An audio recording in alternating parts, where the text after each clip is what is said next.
नमस्कार, स्वागत है आपका दिल्ली न्यूज़ एक्सप्रेस में। मैं हूं आपके साथ जितेश अनेजा। इस वक्त हम मौजूद हैं उत्तम नगर विधानसभा में। नाम तो इसका उत्तम है, पर वाकई में क्या यहाँ पे जो कार्य हैं वो उत्तम जैसे हुए हैं?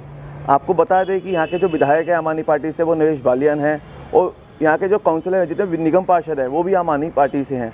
पर उनके होने के बावजूद भी गलियों का, सड़कों का बुरा हाल है, पीने का पानी नहीं है, पेंशन लोगों की आनी हुई है। इन तमाम मुद्दों को लेकर जब हम गलियों में घूमे तो काफ़ी लोग नाराज़ थे, गुस्सा थे आम आदमी पार्टी को लेकर, क्षेत्रीय विधायक को लेकर। इस वक्त हम आप पहुँचे हैं यहाँ के पूर्व विधानसभा प्रत्याशी और पूर्व निगम पार्षद कृष्ण गहलोत जी के यहाँ पे, जिनसे हम खास बातचीत करते हैं, क्या कुछ कहते हैं इन मुद्दों को लेकर और ये कितना जनता के बीच में है हारने के बाद भी, ये इनसे खास बातचीत करते हैं। कृष्ण जी, उत्तम नगर विधानसभा की बात करूँगा, नाम तो उत्तम दे दिया, पर यहाँ का जो हाल है वो बहुत बेहाल है। आपने देखा होगा जितेश जी, घूम करके मतलब दिल्ली में अगर सबसे ज़्यादा नर्क कहीं है तो मैं ये कह सकता हूँ कि उत्तम नगर विधानसभा पिछले 5 साल के दौरान नर्क बना दी है। 5 साल के दौरान तो मैं इसलिए बोल रहा हूँ, वैसे तो 11 साल से ये कार्य चल रहा है नर्क बनाने का, लेकिन पिछले 5 साल में तो बद से बदतर स्थिति हो गई है। पीने के लिए पानी नहीं है। आप देख सकते हो कि आज लोगों के बाल सफ़ेद हो रहे हैं, लोगों के बाल उड़ रहे हैं। गंदा सीवर का पानी आता है जिसको आदमी मतलब अगर हाथ में लेके ऐसे देख ले तो इतनी स्मेल है, लेकिन लोग पीने के लिए मजबूर हैं। कोई गली, कोई कॉलोनी, कोई नुक्कड़, कोई चौराहा ऐसा नहीं है जहाँ पर सीवर का पानी ओवरफ्लो नहीं है। प्रत्येक परिवार के सदस्यों को जो इस क्षेत्र में रहते हैं गंदे पानी में से होकर के निकलना पड़ता है जी।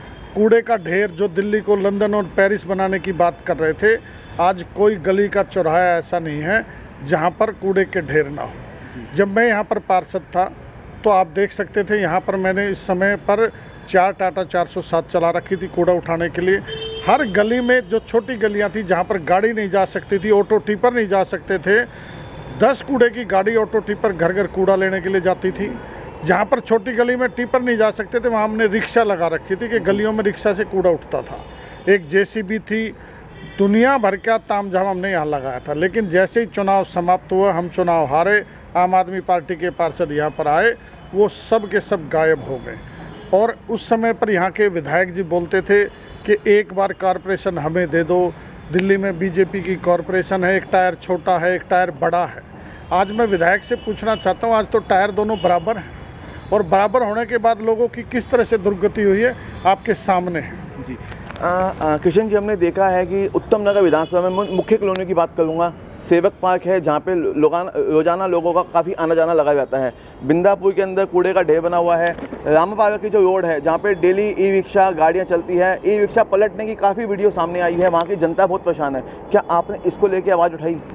बिल्कुल, हम समय समय पर आवाज़ भी उठाते रहे, हमने धरने प्रदर्शन भी किए हैं विधायक के कार्यालय पर। भारतीय जनता पार्टी समय समय पर केजरीवाल को घेरने के लिए भी धरने प्रदर्शन हमें किए हैं। कहने के लिए बिजली मुफ्त है दिल्ली में, लेकिन जितना सरचार्ज दिल्ली में बढ़ाया गया है, देश के किसी भी राज्य में इतना सरचार्ज नहीं है। जितनी झूठी बातें कर कर ये लोग आए थे, अब पाप का घड़ा भर चुका है।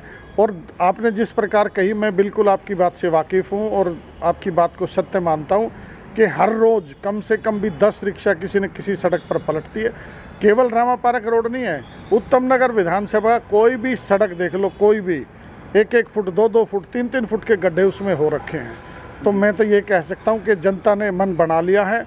और आप देखना कि इतना बुरा हाल अब की बार इस विधायक का उत्तम नगर विधानसभा में, और दिल्ली में आम आदमी पार्टी साफ होने वाली है। भारतीय जनता पार्टी की सरकार निश्चित तौर पर बनेगी। लगातार जो आम आदमी पार्टी है, उनके जो मुख्य नेता हैं, वो ये कहते हैं कि जो भाजपा पार्टी है वो आम आदमी पार्टी को काम नहीं करने दे रही, उनके काम को रोक रखा है। देखो, सिर्फ झूठे वायदे ये लोग करके आए, और ऐसे वायदे करके आए जो कभी पूरे होने वाले नहीं थे। जो काम कर नहीं सकते उसका ठीकरा दूसरों पर फोड़ते हैं।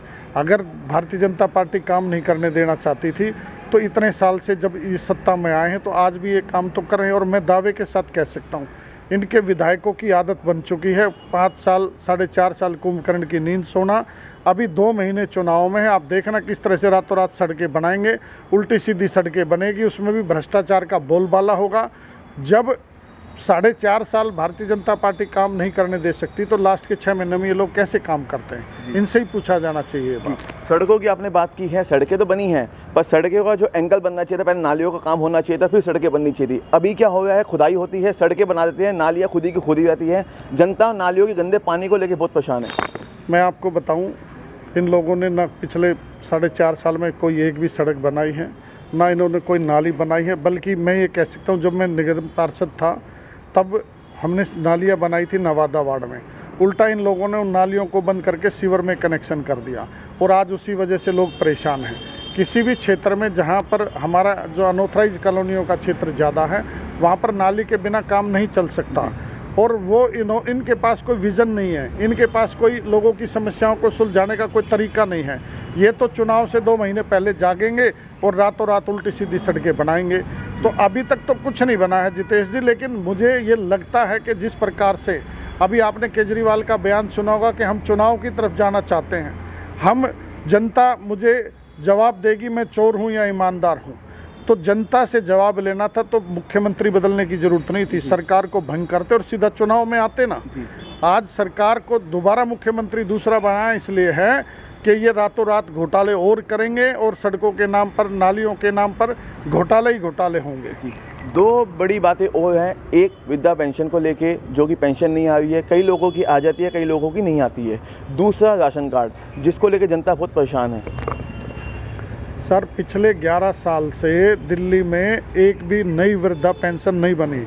मेरी बात को मैं ऑन रिकॉर्ड बोल रहा हूँ, पिछले 11 साल में कोई नई पेंशन नहीं बनी, कोई नया राशन कार्ड नहीं बना, जबकि मोदी जी दिल्ली के 72 लाख लोगों को अन्न योजना के तहत अन्न मुफ्त में देते हैं। मैं आपसे एक सवाल पूछना चाहता हूँ और इनके विधायकों को पूछना चाहता हूँ आपके माध्यम से, क्या पिछले 11 साल में कोई बुजुर्ग नहीं हुआ जो 50 साल का था आज वो 61 साल का नहीं हो गया? जो 61 साल का हो गया तो उसको पेंशन बननी चाहिए, नहीं बननी चाहिए? नई पेंशन बनना तो बहुत दूर की बात है, जिन बुजुर्गों की पेंशन आती थी वो भी रुकी पड़ी है। यही हाल राशन कार्ड का है। पिछले 11 साल में एक भी नया राशन कार्ड बनना तो बहुत दूर की बात है। किसी परिवार में कोई बच्चा पैदा हुआ, कोई नई बहू आई है, कोई नए बच्चे की शादी हुई, तो उसका नाम भी राशन कार्ड में नहीं चढ़ पाया है। ये हालात हैं दिल्ली के, ये लोग गुमराह करने की काम करते हैं। मैं आपसे एक विशेष आग्रह जरूर करूंगा, जब आज आप मेरा इंटरव्यू या मेरे से सुझाव या मेरे से सवाल करने आए हैं, तो एक बार आप इस विधानसभा में जरूर घूमना और लोगों की राय लेना कि किस तरह से नरक का जीवन वो लोग जी रहे हैं। संदेश क्या देना चाहेंगे आप उत्तम नगर की जनता को? देखो, संदेश साफ है। हमेशा भारतीय जनता पार्टी के लोग जनता के बीच में रहे, चाहे वो कोरोना काल हो। कोरोना काल में ये लोग सब गायब हो गए थे। हम लोगों ने हॉस्पिटल भी खोले, प्राइवेट इमरजेंसी सेंटर भी बनाए, लोगों को ऑक्सीजन सिलेंडर भी उपलब्ध कराए, लोगों को दवाइयाँ भी उपलब्ध कराई, लोगों को राशन भी उपलब्ध कराए। समय समय पर हम लोग हमेशा लोगों के बीच में खड़े होते रहे हैं। और मैं आज दावे के साथ कहता हूं कि आज उत्तम नगर विधानसभा की जनता भारतीय जनता पार्टी के उन पार्षदों को याद करती जो पिछले समय में थे। आज तो भ्रष्टाचार का बोलबाला है। मैं सीधे तौर पर ये कह सकता हूँ, आज आम आदमी पार्टी के पार्षद नहीं, डकैत हैं। सीधा सीधा लोगों के घर में डकैती डाल रहे हैं, विधायक भी डकैत है। तो इनसे छुटकारा पाने के लिए जनता तैयार है और हम सब लोग मिलकर के अब की बार परिवर्तन करवाएंगे और भारतीय जनता पार्टी की सरकार दिल्ली में बनेगी और लोगों को बनानी भी चाहिए। जिसकी पार्टी की सरकार देश में, उसी पार्टी की सरकार दिल्ली में हो।